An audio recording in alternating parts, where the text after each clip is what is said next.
Minha nora quebrou todos os meus presentes de aniversário enquanto a família ria. Então, meu marido tirou a aliança de casamento e disse 4 palavras que mudaram nossa família para sempre. Sabe aquele momento em que você percebe que sua vida nunca mais será a mesma? Que tudo o que você acreditou por décadas desmorona em segundos? Eu vivi esse momento aos 68 anos, na minha própria sala, cercada pela minha própria família. Era meu aniversário. A mesa ainda tinha restos do brigadeiro que eu mesma fiz de madrugada, porque sempre fui assim. Mesmo quando ninguém pedia, eu preparava tudo com carinho. As velas cor-de-rosa que minha neta Isadora escolheu ainda fumegavam no bolo pela metade. O cheiro de canela do quentão que Paulo preparou ainda perfumava o ar. Tudo parecia perfeito. Tudo era mentira. Vitória, minha nora, estava parada no meio da sala. Os olhos dela brilhavam com algo que eu já não conseguia mais ignorar. Não era raiva, era prazer. Prazer puro. Nas mãos dela, a caixa de música que minha mãe me deu antes de morrer. Aquela caixinha de madeira entalhada que tocava Asa Branca toda vez que você abria a tampa. Minha mãe segurou essa caixa nos últimos dias de vida e me disse: Miriam, quando você ouvir essa música, lembra que eu tô sempre com você. Vitória ergueu a caixa bem alto, sorriu e jogou no chão de porcelanato com toda a força que tinha. O barulho foi seco, final. Pedaços de madeira voaram para todos os lados. A melodia morreu num ranger metálico horrível. Senti meu peito apertar como se alguém tivesse enfiado uma faca entre minhas costelas. Ops, ela disse, cobrindo a boca com a mão, mas os olhos dela dançavam de alegria. Foi mal, sogra. Essas coisas antigas são tão frágeis, né? Olhei ao redor. Meu filho Bernardo estava sentado no sofá, olhos fixos no celular. Não se mexeu. Minha neta Isadora tinha o telefone levantado, filmando. Filmando. A sogra de Vitória, Dona Odete, bebericava vinho tinto e soltou uma risadinha baixa, como se tivesse visto uma pegadinha engraçada. Se você já passou por uma situação em que sua própria família te desrespeitou, inscreva-se no canal. Aqui compartilhamos histórias reais de superação e dignidade. Meu corpo estava congelado, mas minha mente gritava. Eu queria gritar também, mas nada saía. Vitória não tinha terminado. Ela caminhou até a mesinha lateral onde estavam os outros presentes que Paulo me deu pela manhã. O broche de safira que foi da minha avó. A única joia de verdade que nossa família teve. Ela pegou o broche, analisou contra a luz como se fosse lixo e jogou contra a parede. Ouvi o barulho do metal batendo, a pedrinha azul rolando para debaixo do rack.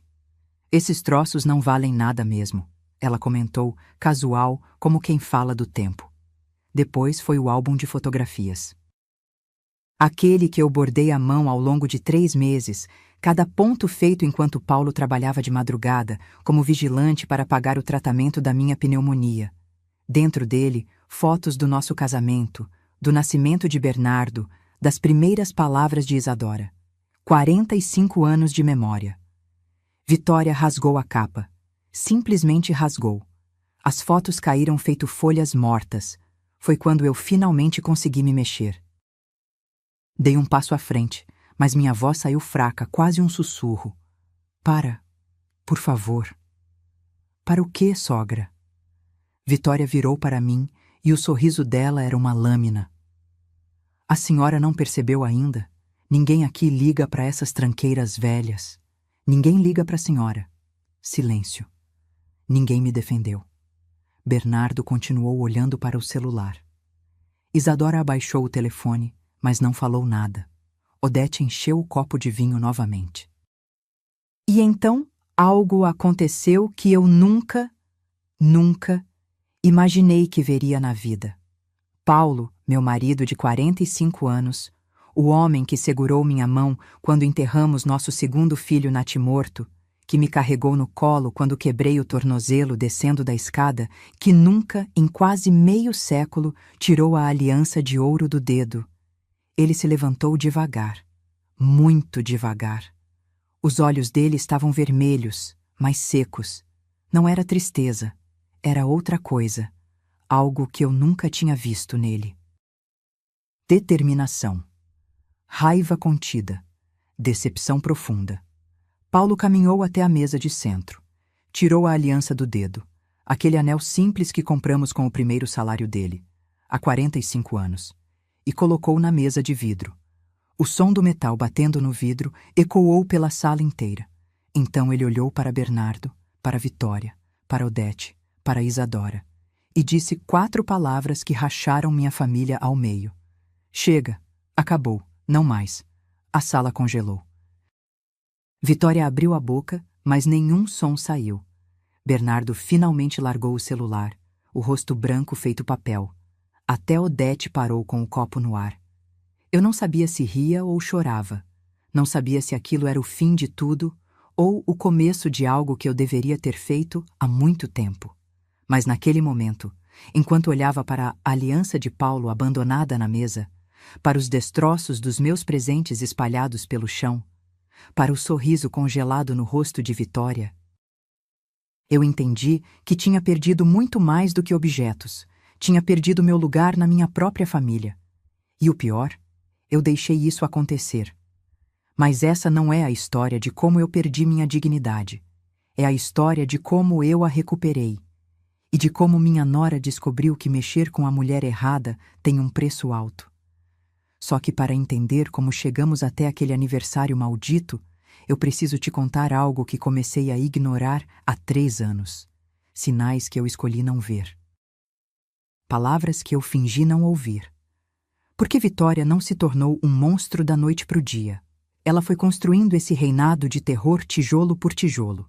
E eu, ingênua, abria a porta e entregava a massa. 3 anos antes daquele aniversário maldito, eu estava na cozinha preparando carne de panela. Aquela que demora horas no fogo baixo até a carne desmanchar só de olhar. Era domingo, 2 da tarde, e o cheiro de alho e louro tomava conta da casa inteira. Foi quando Bernardo chegou. Ele tinha 39 anos, estava solteiro há 2 depois de um namoro que terminou mal, e eu já tinha feito as pazes com a ideia de que talvez ele não casasse nunca. Não me importava. Meu filho era minha companhia nos domingos, meu parceiro de filme na sexta à noite, meu ajudante quando a torneira entupia. Mas naquele domingo, ele não veio sozinho. Mãe, pai, quero apresentar alguém, ele disse, e o sorriso dele era tão largo que iluminava o corredor. Vitória entrou atrás dele, vestido verde militar, salto médio, cabelo preso num rabo de cavalo impecável. Bonita, muito bonita. 32 anos, olhos castanhos grandes, sorriso branquíssimo. Estendia a mão com uma elegância estudada, dessas que a gente vê em revista. Senhora Miriam, que prazer finalmente conhecer a mãe do B, ela disse, e a voz era doce feito mel. Ele fala da senhora o tempo todo. Trouxe um presentinho. Ela me entregou uma caixa embrulhada em papel de seda. Dentro, um jogo de xícaras de porcelana. Caras, do tipo que eu nunca compraria porque tinha medo de quebrar. Você não precisava, eu disse, mas no fundo fiquei lisonjeada. Que nora traz presente no primeiro encontro? Imagina, a senhora merece coisa boa, Vitória respondeu, e então fez algo que me desarmou completamente. Ela entrou na cozinha, pegou o avental que estava pendurado na cadeira e perguntou: Posso ajudar? Adoro cozinhar. Paulo me olhou e ergueu as sobrancelhas impressionado. Bernardo parecia que ia explodir de orgulho. Durante todo o almoço, Vitória foi perfeita. Elogiou a comida 3 vezes. Perguntou sobre a história da nossa família. Riu das piadas sem graça que Paulo contava. Ofereceu para lavar a louça. Mas teve um momento pequeno que passou tão rápido que quase não registrei. Quando Paulo contou como economizamos durante anos para comprar nossa casa, Vitória olhou ao redor da sala e o sorriso dela vacilou. Foi 1 segundo. Menos. Mas eu vi. Aquele olhar de quem está avaliando, calculando, medindo o valor de cada coisa. Depois ela sorriu de novo e disse: Que história linda! Vocês construíram tudo com muito esforço. Mas o tom era estranho, como se ela estivesse dizendo outra coisa por baixo. Eu sacudi a cabeça. Tá vendo coisa, Miriam? Pensei. A moça é educada, bonita, claramente gosta do seu filho. Para de procurar pelo em ovo. 6 meses depois, eles estavam casados. 6 meses. Eu achei rápido. Paulo achei rápido. Mas Bernardo estava encantado e Vitória fez questão de me incluir em tudo. Me chamou para escolher o vestido de noiva com ela. Pediu minha opinião sobre o buffet. Chorou no meu ombro dizendo que nunca teve uma mãe presente e que eu era a família que ela sempre quis. Como eu ia desconfiar de alguém assim? O casamento foi simples, numa chácara em Águas Lindas, só família próxima e amigos. 50 pessoas, churrasco, pagode ao vivo. Vitória estava radiante, Bernardo apaixonado. Eu chorei de emoção quando eles trocaram as alianças. Na festa, Dona Odete, mãe de Vitória, se aproximou de mim com uma taça de champanhe na mão. Ela era uma mulher alta, magra, com um olhar duro que não combinava com a ocasião. Tomara que cuide bem do meu genro, ela disse, e a frase soou mais como ordem do que brincadeira. Bernardo é um bom homem, eu respondi. Tenho certeza que vão ser felizes. Odete me olhou de cima a baixo. Vitória merece conforto. Ela passou muito sufoco na vida e virou as costas antes que eu pudesse perguntar o que aquilo significava. As primeiras semanas foram tranquilas. Bernardo e Vitória moravam num apartamento alugado perto do centro e a gente se via todo fim de semana. Mas aí começaram os comentários. Pequenos, camuflados de brincadeira. Nossa, sogra, a senhora não pinta o cabelo? Ia ficar mais jovem, sabia?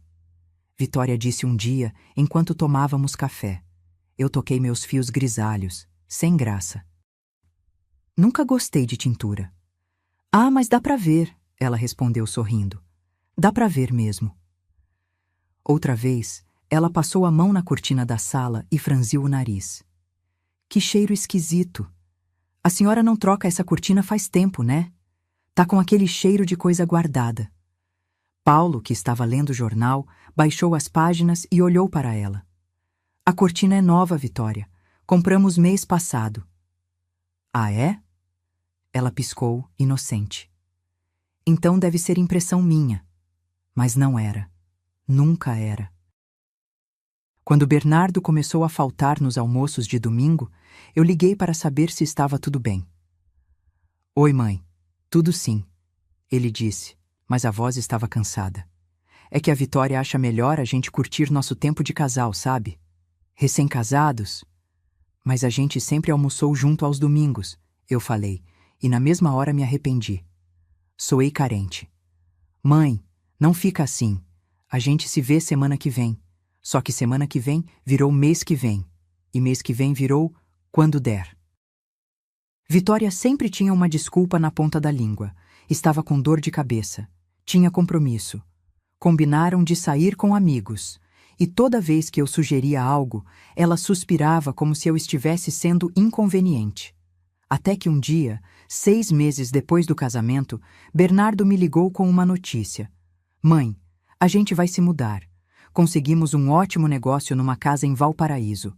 Valparaíso, 40 quilômetros de distância. Mas por que tão longe? Perguntei e minha voz falhou. Vitória quer mais espaço e lá é mais barato. Vai ser bom pra gente, mãe. Não era sobre espaço, não era sobre dinheiro, era sobre distância. Distância de mim. Quando eles se mudaram, eu ainda tentava acreditar que era paranoia minha. Que Vitória era apenas diferente, moderna, independente. Mas a verdade estava ali, na minha frente, gritando. Eu só não queria ouvir, porque reconhecer que a pessoa que seu filho escolheu é venenosa significa admitir que você pode perdê-lo. E eu não estava pronta para isso. Mas deveria estar, porque o veneno já estava se espalhando. e Vitória não tinha a menor intenção de parar. Sabe quando você percebe que está sendo apagada da própria vida, mas tão devagar que não consegue apontar exatamente quando começou? Foi assim. Depois da mudança para Valparaíso, as visitas se tornaram raras. Eu ligava para Bernardo às terças, sempre no mesmo horário, 7 da noite, depois da novela, porque era quando ele costumava estar em casa. Mas quem atendia era Vitória. Oi, sogra. A voz dela era sempre cansada, como se eu estivesse interrompendo algo importante. O Bernardo tá no banho. Eu falo para ele te ligar depois. Ele nunca ligava. Na semana seguinte, eu tentava de novo. Ah, sogra, ele tá resolvendo umas coisas do trabalho. Tá super atarefado, coitado. E na outra, puxa, ele acabou de deitar. Sabe como é, né? Trabalha o dia inteiro. Toda vez uma desculpa diferente. Toda vez a mesma mensagem. Você não é prioridade. Comecei a mandar mensagens no WhatsApp. Textos curtos, sem cobrar nada. Bom dia, filho. Que seu dia seja abençoado. Lembrei de você hoje quando passou aquela música que você gostava. Fiz aquele escondidinho de carne seca que você ama, se quiser passar para buscar um pouco. Visualizado. Nenhuma resposta. Até que um dia, Vitória respondeu pelo celular dele. Oi, sogra. É a Vitória. O Bernardo pediu para eu gerenciar as mensagens dele porque tá muito sobrecarregado. Se precisar de algo, pode falar comigo. Ela estava gerenciando as mensagens do meu filho. Meu filho adulto, de 40 anos, gerente de loja, responsável, independente. E a esposa controlava até o telefone dele. Paulo tentou me acalmar. Miriam, eles são casados. É normal que ela queira cuidar dele, organizar as coisas. Organizar ou controlar? Disparei. Ele suspirou, cansado. Não inventa problema onde não tem. Se ficar enchendo o saco, você vai afastar ele de vez. E foi aí que eu comecei a engolir. Engolir a raiva, a frustração, a sensação de estar sendo empurrada para fora da vida do meu próprio filho. Porque todo mundo à minha volta, Paulo, minhas amigas, até minha irmã Cleide, dizia a mesma coisa. Deixa os dois viverem o casamento deles, não seja aquela sogra grudenta. Eu não queria ser grudenta. Só queria ser mãe. 3 meses depois, descobri que Bernardo e Vitória tinham feito um churrasco em casa. Descobri porque vi as fotos no Instagram de Vitória. 20 pessoas. Cerveja, piscina inflável, crianças correndo, sorrisos largos, família reunida. Eu não fui convidada. Liguei para Bernardo no dia seguinte. Ele atendeu, finalmente. Mãe, oi. Desculpa, eu ia te ligar. Vi as fotos do churrasco, eu disse, e minha voz tremeu mesmo eu tentando segurar. Por que vocês não me chamaram? Silêncio. Mãe, foi uma coisa de última hora. A gente combinou com o pessoal do trabalho da Vitória. Tinha 20 pessoas, Bernardo. 20. E eu moro a 40 quilômetros. Dava tempo de me ligar. Mãe, pelo amor de Deus, não começa. Você tá exagerando. Exagerando? Eu nem sabia que vocês iam fazer churrasco. Eu sou sua mãe. E exatamente por isso você precisa parar de controlar minha vida. Ele explodiu, e aquilo me acertou feito um tapa. A Vitória tem razão. Você não aceita que eu cresci. A Vitória tem razão. Aquelas 4 palavras doeram mais do que qualquer grito. Desliguei o telefone e chorei no banheiro para Paulo não ver. Mas o pior ainda estava por vir. 2 semanas depois, eu estava no mercado comprando frango quando esbarrei em Rosângela, vizinha de infância de Bernardo. A gente sempre se deu bem. Nossas famílias eram próximas. Miriam, ela disse, mas o sorriso era estranho, forçado. Quanto tempo! Pois é, Rosângela, como você tá? Bem, bem. E você? Ouvi dizer que... Ela parou, constrangida. Que o quê? Ela olhou ao redor, como se checasse se alguém estava ouvindo. Olha, Miriam, eu não sei se é verdade, mas a Eduarda comentou que a nora do Bernardo, a Vitória, andou falando umas coisas. Meu estômago gelou. Que tipo de coisa? Rosângela mordeu o lábio. Que você é meio controladora, que não deixa ele viver, que fica ligando o tempo todo, cobrando atenção, fazendo drama. Ela tocou meu braço. Eu sei que não é assim, Miriam. Conheço você desde menina, mas é o que anda se espalhando. Eu não consegui responder. Fiquei ali, parada no corredor de laticínios, segurando um pacote de peito de frango, sentindo o chão sumir debaixo dos meus pés. Vitória estava me destruindo. E não era na minha frente, onde eu poderia me defender. Era pelas costas. Em conversas de vizinhos, encontros de família, grupos de WhatsApp que eu nem sabia que existiam. Ela estava pintando um retrato de mim. A sogra tóxica, a velha inconveniente, a mãe que não sabe largar o filho. E o pior, as pessoas estavam acreditando. Cheguei em casa desnorteada. Paulo estava assistindo o jogo. Você sabia que a Vitória anda falando de mim? Perguntei sem rodeios. Ele não tirou os olhos da TV. Falando o quê? Que eu sou controladora, que não deixo o Bernardo viver, que eu fico enchendo o saco deles. Paulo desligou a TV e me olhou. Miriam, você não tem ligado muito mesmo? Muito! Paulo, eu sou a mãe dele. Eu sei, mas... Ele suspirou, cansado. Talvez você precise dar um tempo, deixar eles respirarem. Então você também acha que eu sou o problema? Não é isso, mas você tá muito em cima, Miriam. Percebe?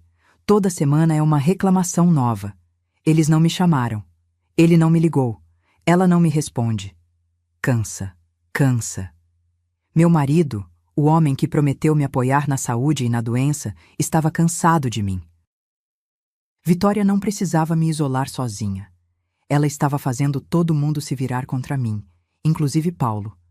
Naquela noite, deitada na cama, olhando para o teto, percebi a jogada. Vitória era esperta, muito esperta. Ela não estava apenas me afastando do meu filho. Ela estava construindo uma narrativa onde eu era a vilã, onde qualquer reação minha seria vista como prova de que ela estava certa. Se eu reclamasse, controladora. Se eu cobrasse, grudenta. Se eu me calasse, desinteressada. Não tinha saída. E o pior, Bernardo acreditava em tudo. Meu filho, que eu carreguei, criei, amei, sacrifiquei noites de sono e sonhos pessoais. Acreditava que eu era o problema. E foi nesse momento que entendi. Vitória não queria apenas me afastar. Ela queria me destruir. E estava conseguindo. Mas ela cometeu um erro. Um erro que só descobri meses depois, quando a máscara dela finalmente começou a rachar. Porque gente como Vitória nunca se contenta apenas em vencer. Ela precisa humilhar. Dominar. E foi essa ganância que virou o jogo. 6 meses de silêncio. 6 meses em que eu tentei ser a sogra perfeita, a que não incomoda, a que espera ser procurada. Parei de ligar. Parei de mandar mensagens, engoli cada vontade de saber como meu filho estava, se ele comia direito, se estava feliz. Virei uma estranha na vida dele. Até que numa quinta-feira chuvosa de agosto, Bernardo ligou. Mãe, a gente precisa conversar. É importante. Meu coração disparou. Será que ele finalmente tinha percebido? Será que ia me pedir desculpas? Claro, filho. Quando você quer vir? Amanhã à noite, eu e a Vitória. Pode ser às 8? Vitória também viria. Meu estômago apertou, mas eu disse que sim. Passei o dia seguinte limpando a casa, preparando bolo de cenoura com cobertura de chocolate. O favorito de Bernardo desde criança. Arrumei a mesa da sala, coloquei flores brancas no vaso, liguei o aquecedor porque a noite estava fria. Paulo estava tenso. Que será que eles querem? Ele perguntou, ajeitando os óculos. Não sei, mas deve ser bom, né? Ele não ligaria se não fosse importante. Eu estava tentando me convencer. 8h em ponto. A campainha tocou. Bernardo entrou primeiro, mais magro, olheiras fundas. O abraço que ele me deu foi rápido, mecânico, como quem cumpre protocolo. Vitória veio atrás. Salto fino, calça social preta, blusa de cetim vermelha, maquiagem impecável. Ela não me abraçou. Apenas acenou com a cabeça. Boa noite, sogra, sogro. Sentamos na sala. Cortei o bolo, servi café. Ninguém tocou em nada. Então, Paulo começou, desconfortável com o silêncio. O que vocês queriam conversar? Bernardo olhou para Vitória. Ela assentiu, como quem dá permissão. Pai, mãe. Ele respirou fundo. A gente precisa falar sobre o futuro, sobre planejamento familiar. Planejamento? Repeti. É. Vocês já pensaram em como vão ficar daqui uns anos? Vitória se inclinou para a frente, as mãos cruzadas sobre o colo. Vocês têm, o quê? Quase 70 anos? Não dá mais para ficar nessa casa enorme, sozinhos. E se acontecer alguma coisa, quem vai cuidar? Paulo franziu a testa. A gente tá bem, Vitória. Com saúde, graças a Deus. Por enquanto, ela enfatizou. Mas a gente precisa ser realista. A vida é imprevisível. Meu peito começou a apertar. Eu conhecia esse tom. Esse jeito de jogar medo disfarçado de preocupação. Bernardo limpou a garganta. A gente pensou numa solução que seria boa para todo mundo. Que solução? Perguntei e minha voz saiu mais áspera do que eu queria. Vitória sorriu. Aquele sorriso que não chegava aos olhos. A gente gostaria que vocês transferissem a escritura dessa casa para o nome do Bernardo. Ela disse isso como quem pede açúcar emprestado. Assim, vocês continuam morando aqui, claro, mas a gente administra tudo. Paga as contas, cuida da documentação, resolve qualquer pepino. E quando vocês... Bem, quando não estiverem mais aqui, a casa já está resolvida, sem burocracias, sem inventário que demora anos. O silêncio que caiu na sala foi pesado feito chumbo. Paulo tirou os óculos e passou a mão no rosto. Vocês querem que a gente doe nossa casa? Não é doação, pai, Bernardo disse rápido demais. É planejamento, herança adiantada. Todo mundo faz isso hoje em dia. Todo mundo? Eu disse, e senti o sangue subir. Ou a Vitória. Ela piscou, ofendida. Sogra, não precisa falar assim. Eu só quero o melhor para a família. O melhor para a família ou o melhor para você? Miriam. Paulo me olhou, aquele olhar que dizia, não começa. Mas eu já tinha começado. 6 meses engolindo sapo, 6 meses sendo apagada, 6 meses sendo a vilã. Chega. Essa casa, eu disse, levantando a voz, vale R$850 mil. Paulo e eu pagamos cada tijolo com suor. Eu limpei casa de madame durante 10 anos para ajudar no financiamento. Paulo fez bico de segurança, pintura, carregamento. Essa casa é nossa. E vai continuar sendo, Vitória disse, mas o tom tinha mudado. Mais frio. Ninguém tá tirando nada de vocês. Ah, não? Então por que precisa transferir a escritura? Porque é mais seguro. Ela bateu a mão na mesa e pela primeira vez a máscara escorregou. Vocês acham que eu não sei que o Sr. Paulo tá com o nome sujo? Deve R$15 mil no cartão de crédito. Se vier cobrança judicial, essa casa pode ser penhorada. Paulo congelou. Eu olhei para o meu marido. Paulo, é verdade? Ele não respondeu. Não precisava. A vergonha no rosto dele disse tudo. Como você sabe disso? Eu perguntei para Vitória. Ela sorriu. Aquele sorriso venenoso. Eu sei de muita coisa, sogra. Tenho amigos que trabalham com análise de crédito. Fiz uma consultinha básica, só para garantir que a gente está protegido. Ela tinha investigado a gente, atrás das nossas costas. Bernardo estava pálido, mas não defendeu o pai. Não defendeu ninguém. Então é isso? Eu disse, a voz tremendo de raiva. Você descobriu que a gente tem dívida e veio dar o bote? Não é um bote. Vitória se levantou, pegou a bolsa. É uma solução, mas se vocês não querem ouvir, não tem problema. Só não venham chorar depois quando a casa for pro leilão e vocês ficarem na rua. Ela caminhou até a porta. Bernardo se levantou também, feito cachorrinho. Mãe, A gente só quer ajudar. Ajudar? Eu ri, mas era um riso sem graça, cheio de dor. Bernardo, acorda. Ela não quer ajudar. Ela quer tomar tudo. Ele não respondeu. Apenas baixou a cabeça e saiu atrás dela. A porta bateu. Fiquei ali, parada no meio da sala, olhando para o bolo intocado, para o café frio, para as flores que eu coloquei com tanto carinho. Paulo estava sentado, cabeça entre as mãos. Paulo? 15.000 reais? Eu ia contar, ele murmurou. Eu juro que ia. Quando? Quando a casa já tivesse ido embora? Ele não respondeu. E foi naquele momento, naquela sala silenciosa e fria, que eu percebi. Vitória não estava apenas destruindo minha relação com meu filho. Ela estava destruindo meu casamento. Minha paz. Minha dignidade. E o pior, ela estava só começando. Porque quem tem coragem de investigar a vida dos sogros em segredo, de usar dívidas como moeda de chantagem, de manipular o próprio marido feito boneco, essa pessoa é capaz de qualquer coisa. E eu estava prestes a descobrir até onde Vitória estava disposta a ir. Depois daquela noite, passaram-se 4 meses sem contato. 4 meses onde eu acordava todo dia esperando que Bernardo ligasse pedindo desculpas. 4 meses onde Paulo mal me olhava nos olhos, carcomido pela culpa da dívida escondida. 4 meses onde eu fui murchando por dentro, feito planta sem água.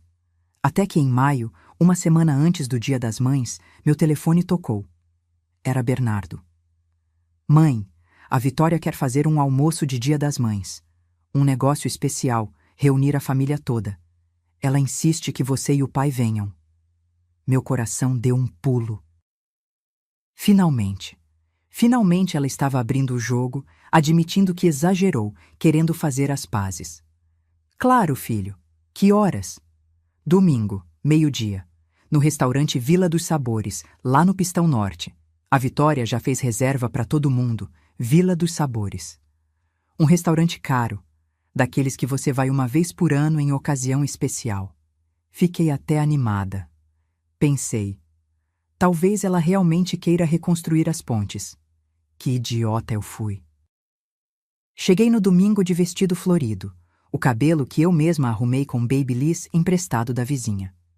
Paulo estava de camisa social, desconfortável. A gente não costumava frequentar lugares assim. O restaurante era enorme, com lustres de cristal, mesas de madeira nobre, garçons de gravata. Quando entramos, vi que já tinha gente lá. Muita gente. Vitória tinha convidado pelo menos 20 pessoas. Reconheci alguns. A sogra Odete, 2 tias que eu nunca tinha visto, amigas da Vitória, vizinhos do condomínio deles, até a madrinha de casamento. Isadora estava lá também, de celular na mão, postando stories. Bernardo acenou de longe, mas não veio cumprimentar. Sentei numa cadeira no canto da mesa enorme, quase na ponta. Paulo ao meu lado. Percebi que os lugares centrais, os de destaque, estavam ocupados. Vitória na cabeceira, Odete ao lado direito dela, Bernardo à esquerda. Eu, a mãe do aniversariante de casamento, estava praticamente fora da mesa principal. O almoço começou. Picanha, vinagrete, farofa especial, aqueles pratos que custam R$ 120 cada. Vitória estava radiante, rindo alto, contando histórias, sendo o centro das atenções. Ninguém falou comigo. Ninguém perguntou como eu estava, se eu tinha passado bem, nada. Era como se eu fosse invisível. Então, na hora da sobremesa, Vitória bateu a colher no copo de vinho, pedindo atenção. Gente, eu queria fazer um brinde especial, ela disse, se levantando. O salto dela devia ter uns 12 centímetros. Hoje é Dia das Mães, e eu queria agradecer a mulher que fez toda a diferença na minha vida. A mulher que me acolheu, que me ensinou o que é ser forte, o que é ter classe. Ela ergueu a taça. Eu respirei fundo, preparando o sorriso. Um brinde à verdadeira matriarca dessa família. Minha mãe, Dona Odete. O barulho das taças batendo ecoou pela mesa inteira. Eu estava sentada ali, na mesma mesa, no Dia das Mães. E ela brindou a mãe dela. Senti o rosto queimar. As pessoas olhavam para mim de canto de olho, constrangidas, mas ninguém disse nada. Odete se levantou com aquele sorriso de Vitória no rosto e abraçou Vitória longamente. Obrigada, minha filha. Você é meu orgulho. Paulo tocou minha mão por baixo da mesa, mas eu estava dura feito pedra. Vitória continuou. E eu queria aproveitar para falar uma coisinha também, já que estamos todos aqui. Ela olhou diretamente para mim. Sogra Miriam, a senhora precisa entender que agora tem uma nova geração no comando dessa família. As coisas mudaram e a gente precisa seguir em frente, né? Algumas pessoas riram. Um riso nervoso, desconfortável. Eu quis me levantar, quis sair, mas minhas pernas não obedeciam. Vitória ainda não tinha terminado. Ah, e antes que eu esqueça, ela abriu a bolsa e tirou um papel. A conta. Vou dividir certinho com todo mundo, tá? Cada casal paga sua parte. Justo, né? Meu estômago gelou. Quanto é? Paulo perguntou baixo. R$ 340. Cada um, Vitória disse, e o sorriso não vacilou. R$ 340, quase metade do salário de Paulo. Vitória. Bernardo começou, mas ela cortou. Amor, eu avisei que seria nesse estilo. Todo mundo sabia. Ela olhou para mim de novo. A não ser que a senhora não tenha como pagar, sogra. Daí a gente dá um jeito. A humilhação queimava na minha garganta feito ácido. Levantei para ir embora. Precisava sair dali. Mas quando fui passar, Vitória bloqueou minha frente. A senhora não pagou ainda. Eu vou te transferir depois, eu disse, a voz tremendo. Não, não, é agora. Todo mundo pagou na hora. A gente não pode sair daqui sem acertar a conta. As pessoas estavam olhando, todas elas, esperando para ver o que eu ia fazer. Paulo, sem dizer uma palavra, tirou a carteira. Contou as notas uma por uma. 200, 50, 300, 320. 340. Ele colocou o dinheiro na mão de Vitória. Ela contou de novo, na frente de todo mundo, como se a gente fosse tentar enganar. Certinho, ela disse, guardando o dinheiro na bolsa. Obrigada. Saí daquele restaurante sem olhar para trás. Paulo me seguiu em silêncio. Entrei no carro e só quando fechei a porta, as lágrimas vieram. Não eram lágrimas de tristeza. Era de raiva, de humilhação, de vergonha. Como ela teve coragem, eu sussurrei. Paulo ligou o carro, mas ficou parado, segurando o volante com as duas mãos. Ela humilhou você na frente de todo mundo.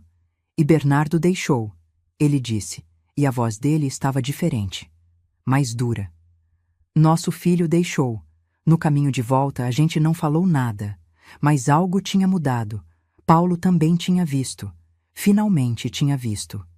Que Vitória não era só manipuladora, ela era cruel.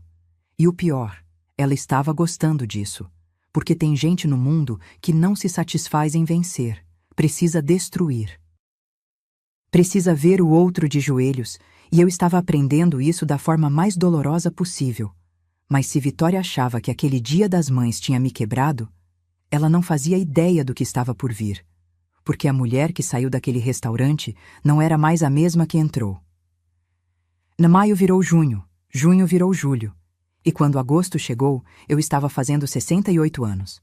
Não queria festa, não queria nada. Só queria deixar o dia passar em silêncio. Mas Paulo insistiu. Miriam, a gente não pode deixar essa situação destruir nossa família. Vamos chamar Bernardo, Isadora, todo mundo.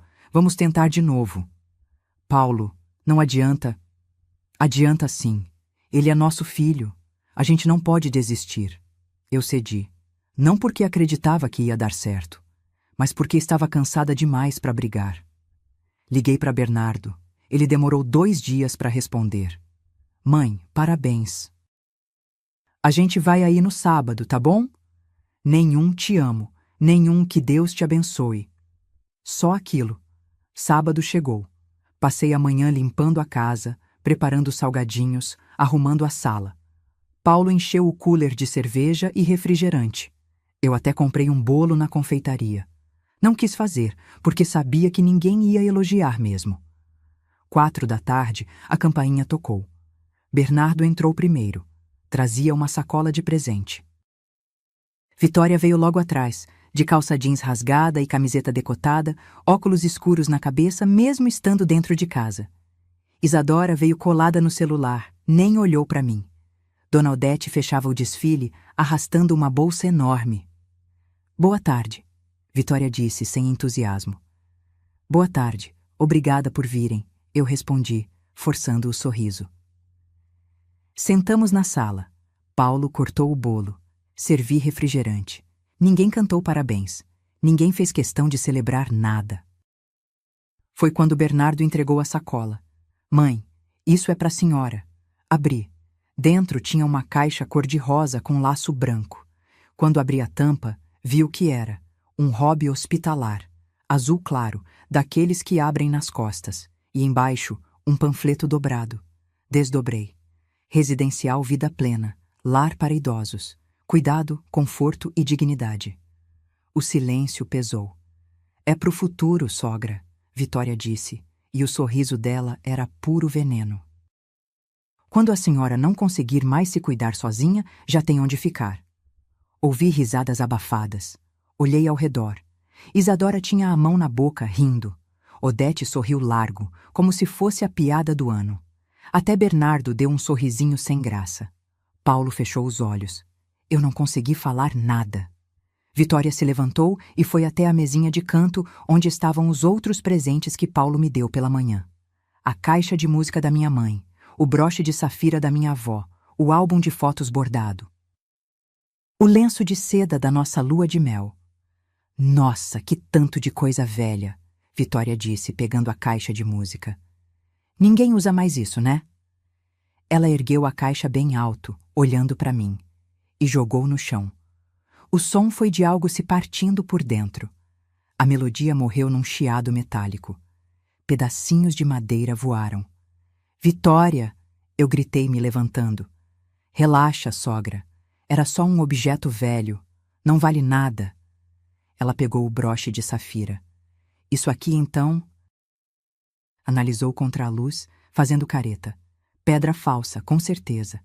E jogou contra a parede. O barulho do metal batendo ecoou. A pedra azul rolou para debaixo do rack. Meu coração estava batendo tão forte que doía. Para, por favor, para, eu pedi. E minha voz saiu fraca, quebrada. Vitória ignorou. Pegou o álbum de fotos. Isso aqui tá mofado, olha. Ela abriu, folheou rapidamente. Fotos velhas de gente que nem importa mais. E rasgou a capa. As fotos caíram no chão. Fotos do meu casamento. Do Bernardo bebê, das primeiras palavras de Isadora. 45 anos de memória, espalhados feito lixo. Chega, eu disse, dando um passo à frente. Chega! Vitória virou para mim.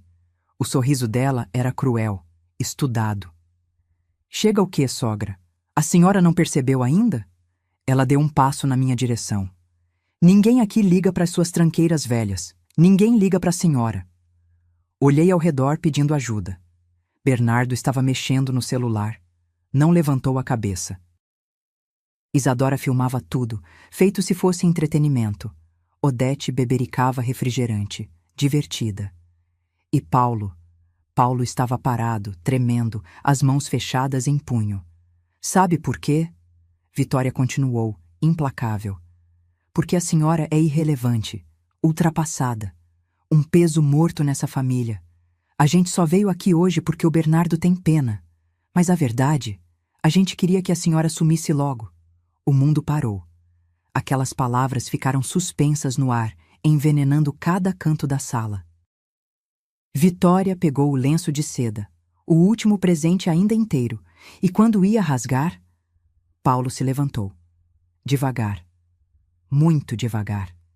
Ele caminhou até a mesa de centro sem dizer uma palavra. O silêncio era tão profundo que eu conseguia ouvir minha própria respiração. Paulo tirou a aliança do dedo.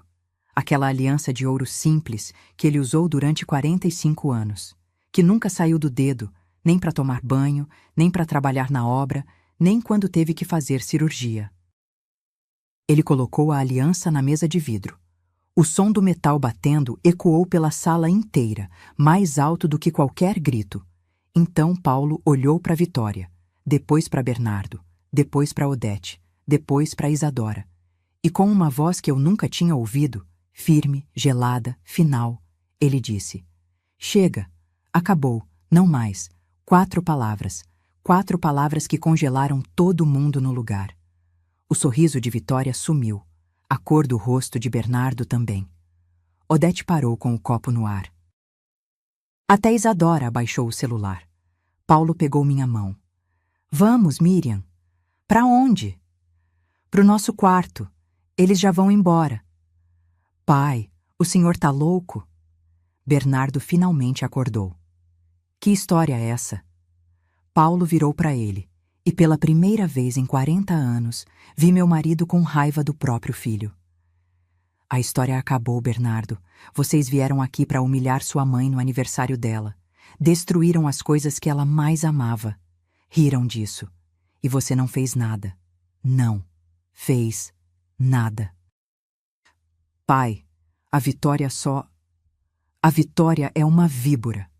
E você virou capacho dela." Bernardo ficou branco. "Como o senhor ousa?" "Eu ouso porque sou teu pai." Paulo gritou, e a voz dele rasgou a sala. "E porque eu passei 45 anos construindo uma família que você deixou essa mulher destruir em 2 anos." Vitória tentou falar, mas Paulo ergueu a mão. "Você não fala mais nada. Pega suas coisas e sai da minha casa. Agora. A gente não vai... Vai sim. E só volta quando tiver pedido perdão de joelhos para Miriam." O silêncio que caiu foi absoluto. Vitória olhou para Bernardo, esperando que ele reagisse. Mas Bernardo olhou para a aliança na mesa. Para o pai que ele conhecia a vida inteira. Para a mãe chorando em silêncio. E não disse nada. Vitória bufou, pegou a bolsa e saiu batendo a porta. Odete e Isadora seguiram atrás. Bernardo ficou parado mais alguns segundos, perdido, como quem acabou de acordar de um pesadelo. Depois, sem olhar para trás, ele também saiu. A porta fechou. E pela primeira vez em 2 anos, a casa ficou em silêncio. Mas não era um silêncio de paz. Era o silêncio depois da bomba. Quando o estrago já está feito e você ainda não sabe se vai sobreviver aos escombros. Quando a porta bateu, fiquei ali parada no meio da sala, olhando para os cacos da caixa de música espalhados no chão. As fotos pisoteadas. O broche escondido debaixo do móvel e a aliança de Paulo na mesa. "Paulo?" Minha voz saiu num fio. Ele não respondeu. Apenas caminhou até a janela, de costas para mim, as mãos nos bolsos. Vi os ombros dele tremendo. 45 anos, ele disse baixo. 45 anos eu usei essa aliança. Trabalhei de pedreiro, de segurança, carreguei peso, passei fome. Tudo para o nosso filho ter uma vida melhor. E ele deixou aquela mulher destruir você, destruir a gente. Ele virou e os olhos dele estavam vermelhos. "Eu errei, Miriam. Eu te abandonei. Fiquei do lado dele quando deveria ter ficado do seu. Me omiti quando deveria ter gritado. E hoje eu vi o que você vinha tentando me mostrar há 2 anos. Lágrimas escorriam pelo meu rosto, mas não eram mais de dor. Era alívio. Alívio de não estar sozinha." "O que a gente faz agora?" perguntei. Paulo pegou a aliança da mesa. Olhou para ela longamente. Depois, colocou de volta no dedo. "Agora? Agora a gente para de ser idiota e começa a se proteger." Naquela noite, não dormimos. Ficamos na cozinha até de madrugada, conversando, relembrando cada situação estranha, cada comentário maldoso, cada atitude manipuladora de Vitória. "Ela mencionou tuas dívidas naquele dia", eu disse. "Como ela sabia?" "Não sei. Mas ela investigou. Isso não é normal, Miriam. E aquele pedido da casa, ela já tinha tudo planejado. Paulo bateu com a mão na mesa. Segunda-feira de manhã, primeira coisa que eu faço é procurar um advogado, e foi exatamente o que ele fez. Dr. Reinaldo tinha escritório pequeno, mas fama de ser implacável. 60 e poucos anos, cabelo grisalho bem cortado, óculos de armação grossa. Sentou do outro lado da mesa e ouviu nossa história toda sem interromper. Quando terminamos, ele suspirou. Vocês não são os primeiros. Vejo muito isso. Noras ou genros que se casam interessados em herança, propriedade. O problema é que, na maioria das vezes, as famílias percebem tarde demais. Mas a gente ainda tem como se proteger? Paulo perguntou. Tem, e mais, se ela agiu de má fé, a gente pode provar. Dr. Reinaldo abriu a pasta. Vou precisar de tudo. Mensagens, áudios, testemunhas. E vou indicar um investigador particular. Se ela esconde dívidas, se tem outros interesses, a gente precisa saber. O investigador se chamava Marcelo. Tipo discreto, roupa escura, jeito de quem já viu de tudo. Cobrou R$ 3.500 adiantados. Paulo pagou sem pestanejar. 2 semanas depois, Marcelo voltou com um dossiê. Sentou na nossa sala, abriu a pasta e começou a mostrar. Vitória Mendes Aguiar, 35 anos. Casada anteriormente em 2016, separou em 2018. Motivo: dívidas não declaradas ao marido. Marcelo passou a folha. Ela tem R$ 89 mil em dívidas ativas, cartão de crédito, empréstimo consignado, cheque especial. Meu estômago embrulhou. 89 mil? Paulo repetiu incrédulo. E tem mais. Marcelo mostrou outra folha. Ela abriu uma MEI no nome do Bernardo sem ele saber. Empresa fantasma para pedir empréstimo. R$ 42 mil. Isso é crime, eu sussurrei. É. Falsidade ideológica, apropriação indébita. Se o seu filho descobrir, pode processar ela. Marcelo continuou folheando. E olha isso aqui. Eram prints de conversas de WhatsApp, entre Vitória e um número salvo como L. Li uma mensagem e senti o mundo girar. L, só mais um pouco. Quando eu conseguir a casa deles, a gente se livra do Bernardo e vaza. Prometo. Outra mensagem de 3 meses atrás. Tô cansada de fingir que gosto dele, mas a herança vale a pena. A casa tá avaliada em 850 mil. E mais uma, recente. A velha é teimosa, mas o marido dela é fraco. Vou apertar mais um pouco. Paulo levantou e saiu da sala. Ouvi a porta do banheiro bater. Quem é ele? Perguntei, a voz sumindo. Leonardo Furtado. Ex-namorado dela. Eles nunca terminaram de verdade. Marcelo passou mais prints. Ela se encontra com ele toda quinta-feira. Diz pro seu filho que é academia. Minha cabeça latejava. Tudo fazia sentido agora. A pressa para casar, o pedido da casa, o isolamento, a humilhação. Vitória nunca amou Bernardo. Ela estava usando meu filho. Tem mais uma coisa, Marcelo disse, e o tom dele ficou sério. Dona Odete, a mãe dela, o que tem? Ela recebe R$ 2.000 por mês da Vitória. Transferência bancária, direto na conta. Começou 3 meses antes do casamento. Ela comprou a própria mãe? Eu disse, chocada.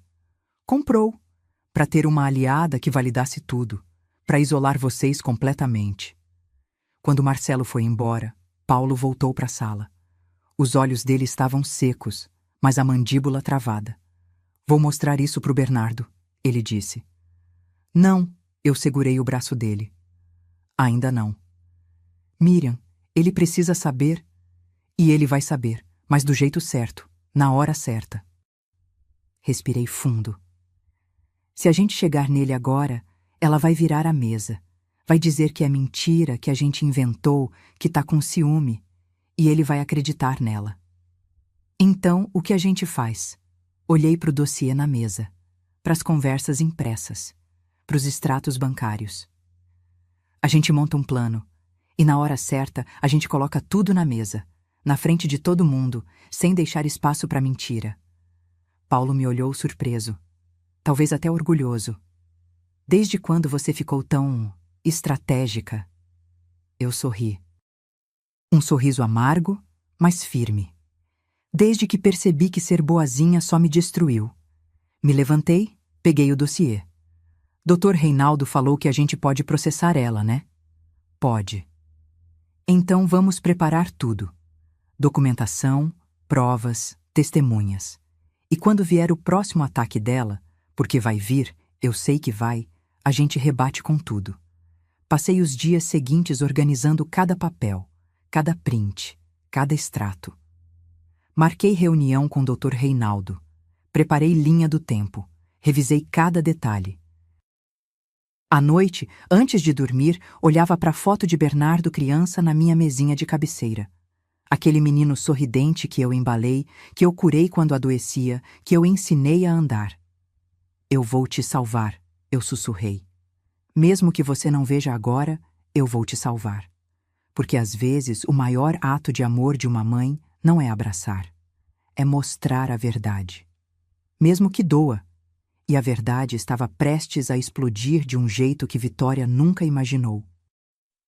3 semanas depois do aniversário, liguei para Bernardo. Ele atendeu na 5ª tentativa. Mãe, filho, preciso falar com você e a Vitória. É importante. Sobre a casa. Silêncio do outro lado.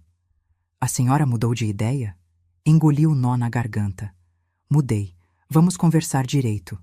Quero resolver isso. Sério? A voz dele ficou animada. Mãe, que bom. A gente pode ir aí sábado? Não. Prefiro num lugar neutro. Respirei fundo. Vou reservar uma sala no escritório do Dr. Reinaldo. Ele é advogado, vai ajudar a gente a fazer tudo certinho, documentado. Assim ninguém se arrepende depois. Advogado? Mãe, não precisa disso. Precisa sim. Transferência de imóvel é coisa séria. Tem que ter testemunha, contrato. É para proteger todo mundo. Ele hesitou, mas concordou. Sábado, 10 da manhã. Escritório do Dr. Reinaldo. Chegamos cedo, eu e Paulo. Montamos tudo.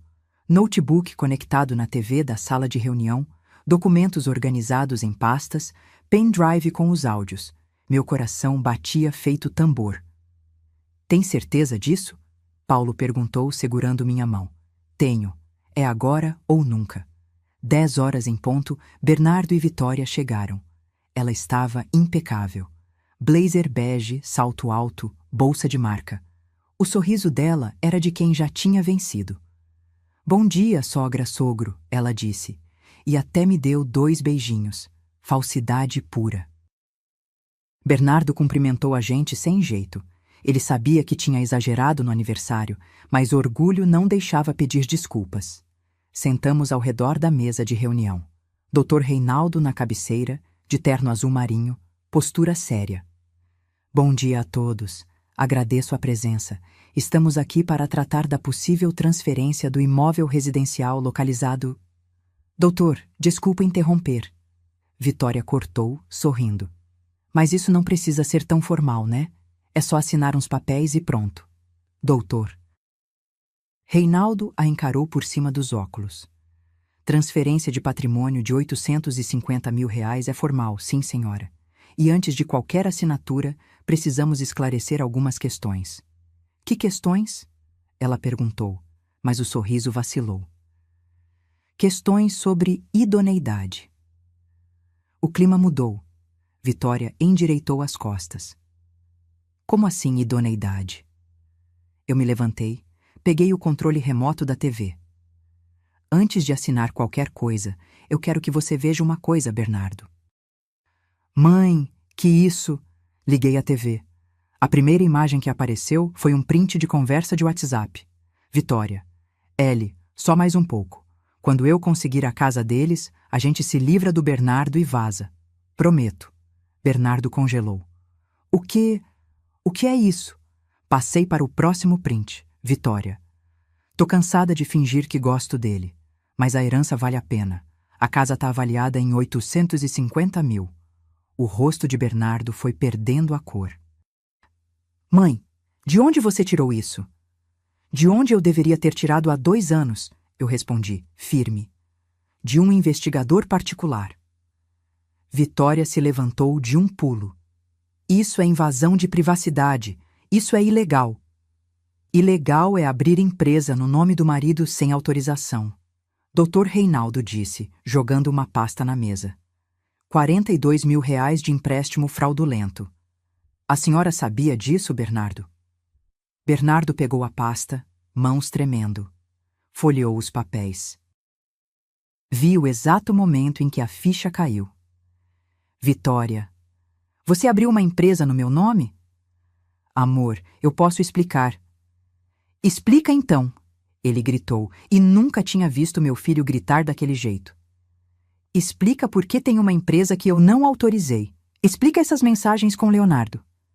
Quem é Leonardo? Paulo perguntou, embora soubéssemos a resposta. Passei mais um slide na TV, foto de Vitória e Leonardo abraçados num motel. Data: 2 semanas atrás. Bernardo levantou, cambaleou, segurou na cadeira.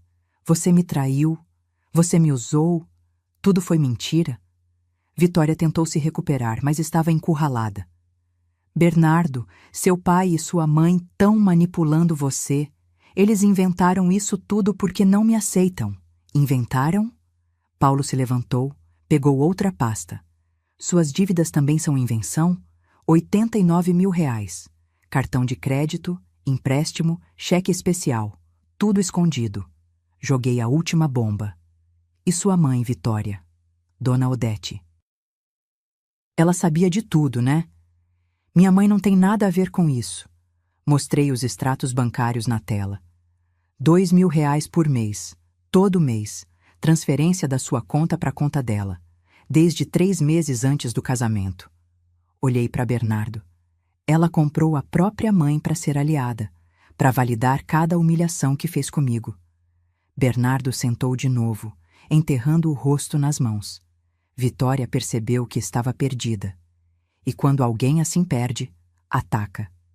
E daí? Ela gritou. E daí se eu estava com Leonardo? Você acha que eu ia ficar presa com um coitado que ganha 3 mil reais por mês? Que mora numa casa feia, numa cidade feia, com uma família medíocre? O silêncio foi brutal. Eu merecia mais, ela continuou descontrolada. E essa velha ridícula, apontou para mim, sempre foi um estorvo. Eu queria que ela sumisse.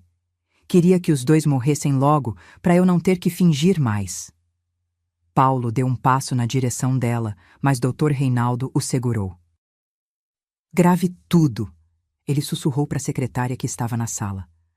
Tudo. Mostrei o último slide, o vídeo do meu aniversário, gravado por Isadora. Vitória quebrando meus presentes, rindo, humilhando. E lá, no canto da tela, Isadora filmando. Foi quando a porta se abriu. Isadora entrou, olhos inchados de chorar. Vovó, ela disse, a voz falhando. Me desculpa. Eu não sabia que estava sendo usada. Ela me disse que era só brincadeira, que você ia rir depois. Ela começou a soluçar. Me desculpa, me desculpa, me desculpa. Abri os braços. Ela correu e se jogou neles, chorando feito criança pequena. Vitória tentou uma última cartada. Bernardo, você vai acreditar neles? Eles armaram isso tudo para nos separar. Bernardo levantou. E o olhar que ele deu para ela era de nojo puro. Sai da minha frente. Amor, eu disse. Sai. Dr. Reinaldo abriu outra pasta. Senhorita Vitória, estou protocolando hoje 3 ações: apropriação indébita, falsidade ideológica e fraude patrimonial. A senhora tem o direito de constituir advogado.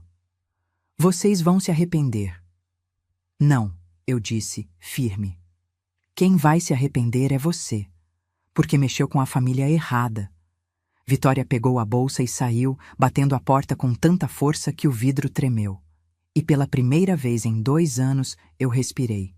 Respirei de verdade.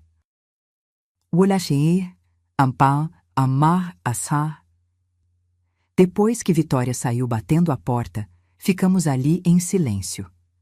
Bernardo estava sentado, olhando para o vazio, como quem acabou de acordar de um sonho muito longo e descobriu que era pesadelo.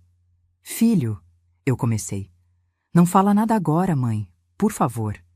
Ele passou a mão no rosto. Eu preciso processar isso. Dr. Reinaldo fechou as pastas. Bernardo, você também é vítima aqui. Empresas abertas no seu nome sem consentimento, dívidas contraídas de forma fraudulenta. Você pode e deve processar sua esposa. Ex-esposa, Bernardo corrigiu, a voz dura. Eu quero o divórcio. Hoje. O processo foi rápido. Vitória tentou negociar pensão, mas quando o Dr. Reinaldo apresentou todas as provas de má-fé, ela recuou. Não tinha como exigir nada. Tinha feito tudo errado. O divórcio saiu em 45 dias. Sem divisão de bens, porque não havia bens para dividir. Só dívidas. E foi aí que Bernardo descobriu o tamanho do buraco.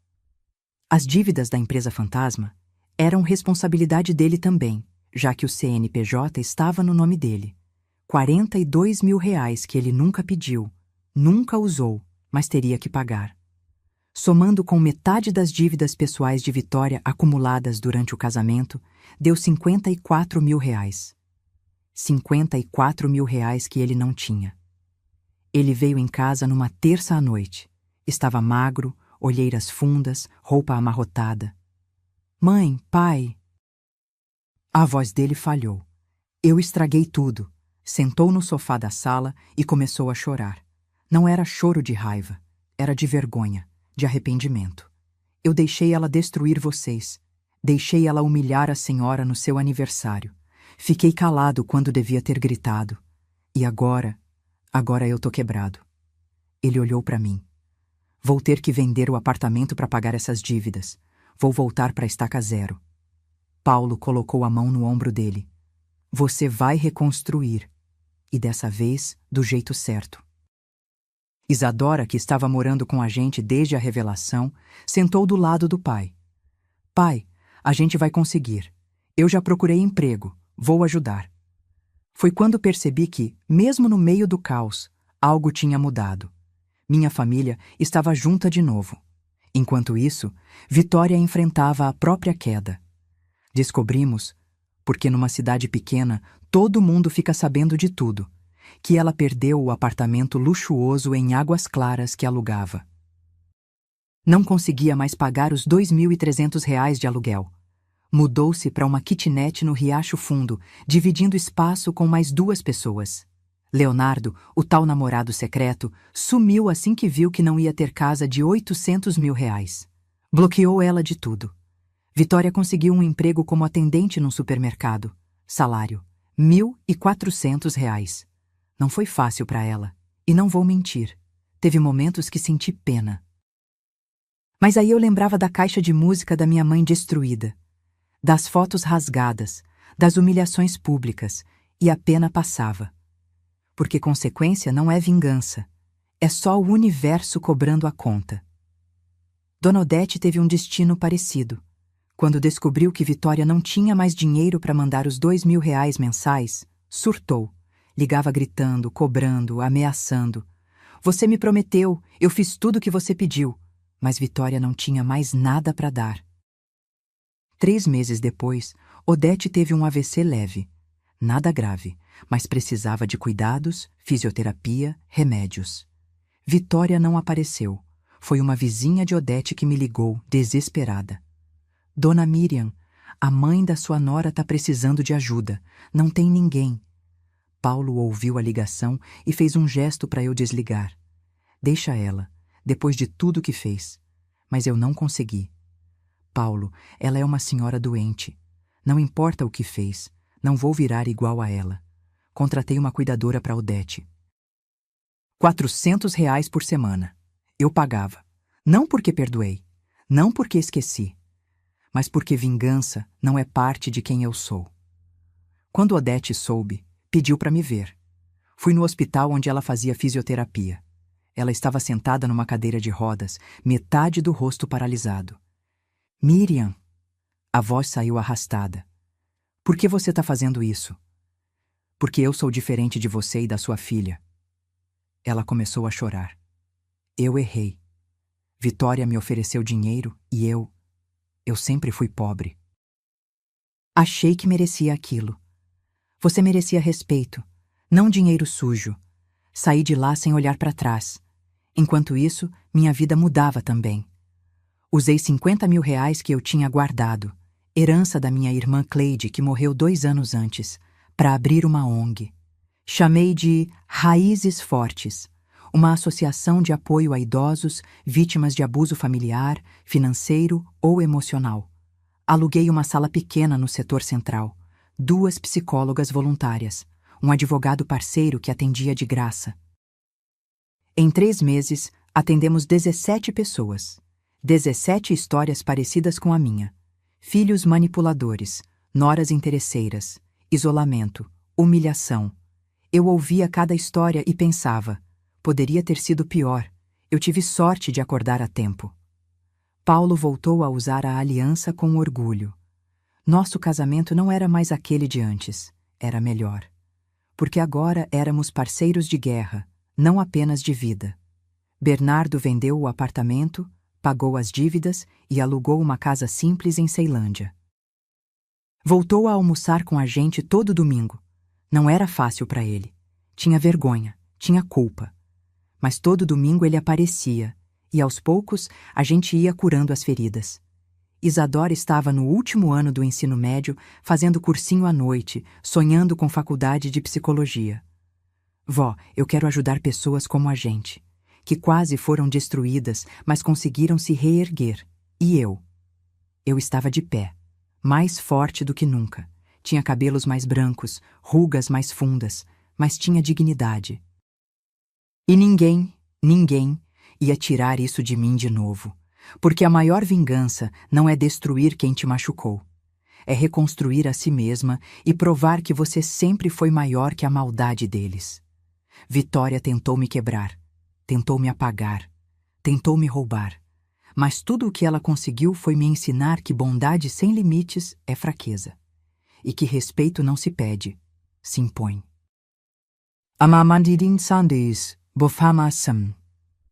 1 ano e 3 meses depois daquele aniversário maldito, acordei no dia em que completava 69 anos. O sol entrava pela janela do quarto, e lá fora eu ouvia o barulho dos pássaros. Paulo ainda dormia ao meu lado, a aliança de ouro brilhando no dedo dele. Sorri. 1 ano atrás, eu achava que minha vida tinha acabado, que eu tinha perdido meu filho, minha neta, minha dignidade. Mas estava errada. Eu não tinha perdido nada. Só tinha me perdido de mim mesma por um tempo. E agora? Agora eu estava de volta. Levantei, tomei café, e quando estava terminando de arrumar a sala, a campainha tocou. Era Isadora.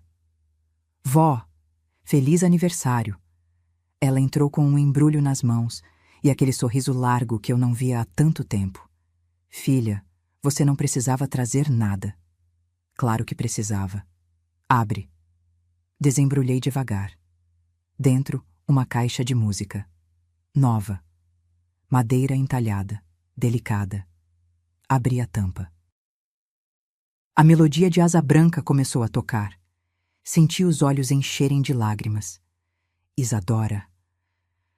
Eu sei que não substitui a da bisavó, mas eu queria que a senhora tivesse uma nova, para começar novas memórias. Boas memórias. Ela me abraçou forte. A senhora me ensinou que dá para reconstruir o que foi quebrado, vó, desde que a gente valorize quem realmente importa. Segurei minha neta nos braços e chorei. Mas não era choro de dor, era de gratidão, porque eu tinha minha neta de volta. Não a menina manipulada que filmava humilhações, mas a jovem consciente, empática, que estava aprendendo a ser forte sem perder a gentileza. Paulo apareceu na sala com um bolo caseiro. Ele tinha aprendido a fazer nos últimos meses.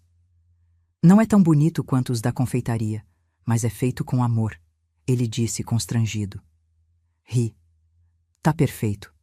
12:00, Bernardo chegou. Ele não vinha sozinho. Trazia Cláudia, a vizinha que nos apoiou durante todo o pesadelo com Vitória. Eles estavam se conhecendo melhor nas últimas semanas. Nada sério ainda, mas eu via nos olhos do meu filho algo que não via há anos. Leveza. Mãe, feliz aniversário, ele disse, e me abraçou de verdade, daquele jeito apertado de quando era criança. Obrigada, filho. Eu trouxe uma coisa também. Ele entregou um envelope.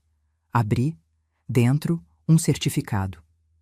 Bernardo Augusto Ferreira conclui com êxito o curso de Educação Financeira e Planejamento Familiar. Pai me ajudou a pagar. Ele explicou. Não quero mais cometer os mesmos erros. Não quero mais ser manipulado por ninguém. Paulo piscou para mim. Ele tinha investido naquele curso para o filho sem me contar. Tô orgulhosa de você, Bernardo. De verdade. Sentamos para almoçar. Não tinha mais de 10 pessoas, mas tinha amor de verdade. Cláudia trouxe farofa caseira. Isadora fez suco de maracujá. Bernardo trouxe sobremesa da padaria. Era simples, era real, era meu. À tarde, fomos até a ONG. Raízes Fortes tinha crescido. Agora, funcionava numa casa alugada de 3 quartos, 7 voluntários, 23 pessoas atendidas por mês. As paredes estavam cheias de fotos, idosos sorrindo, famílias reconstruídas, histórias de superação, e no centro, uma placa. Respeito não se pede, se impõe. Uma das assistidas, Dona Carmen, me abraçou. Miriam, você salvou minha vida. Meu filho ia me colocar num asilo e ficar com meu apartamento. Depois que vim aqui, consegui advogado, processo tudo direitinho. Agora ele nem encosta mais em mim. Você se salvou sozinha, Carmen. Eu só mostrei o caminho. Mas ela balançou a cabeça. Não. Você me mostrou que eu tinha direito de dizer não, e isso mudou tudo. Naquela noite, quando voltamos para casa, tinha uma carta na caixa de correio. Reconheci a letra. Era de Vitória. Paulo quis rasgar, mas eu pedi para ler. Miriam, não sei se você vai ler isso. Não sei se deveria estar escrevendo, mas preciso dizer. Eu errei. Errei tanto que nem consigo contar. Usei pessoas, menti, manipulei e perdi tudo. Não tô pedindo perdão. Sei que não mereço. Só queria que soubesse que pela primeira vez na vida eu tô pagando minhas próprias contas, trabalhando de verdade, sem mentir, sem usar ninguém. Minha mãe tá melhor, graças à senhora. Ela me contou que a senhora paga a cuidadora. Eu não entendo por quê. Mas obrigada. Eu nunca vou ser boa como a senhora, mas tô tentando ser menos podre do que era. Vitória. Dobrei a carta e coloquei na gaveta. Você vai responder? Paulo perguntou. Não. Ela não precisa da minha resposta. Ela precisa aprender sozinha. E era verdade. Perdão não era esquecer. Não era voltar atrás. Era simplesmente soltar o peso e seguir em frente. Vitória teria que viver com as consequências das escolhas dela. E eu ia viver com as minhas. Deitei na cama naquela noite, olhando para o teto, ouvindo Paulo ressonar baixinho ao meu lado. Pensei em tudo que tinha passado. A manipulação, o isolamento, a humilhação pública, a destruição dos meus presentes. Pensei na aliança de Paulo na mesa, nas 4 palavras que mudaram tudo. Chega, acabou, não mais. E pensei na mulher que eu era agora. Não era mais a Miriam que engolia sapo para manter a paz. Não era mais a que tinha medo de perder o filho a ponto de aceitar qualquer coisa. Eu era a Miriam que impunha respeito, que ajudava outras pessoas a fazerem o mesmo. Que sabia que bondade não era sinônimo de fraqueza.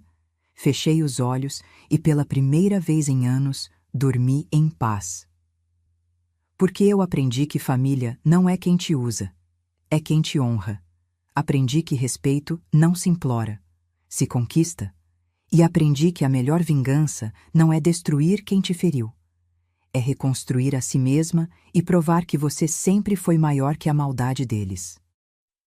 Se esta história tocou seu coração, se você já passou por algo parecido ou conhece alguém que esteja enfrentando manipulação familiar, deixe nos comentários de onde você está assistindo. Compartilhe sua força, porque às vezes, saber que não estamos sozinhos faz toda a diferença. Curta este vídeo se ele te inspirou a impor limites e se inscreva no canal para acompanhar mais histórias reais de superação e dignidade. Porque ninguém merece ser apagado da própria vida. E nunca é tarde para recomeçar.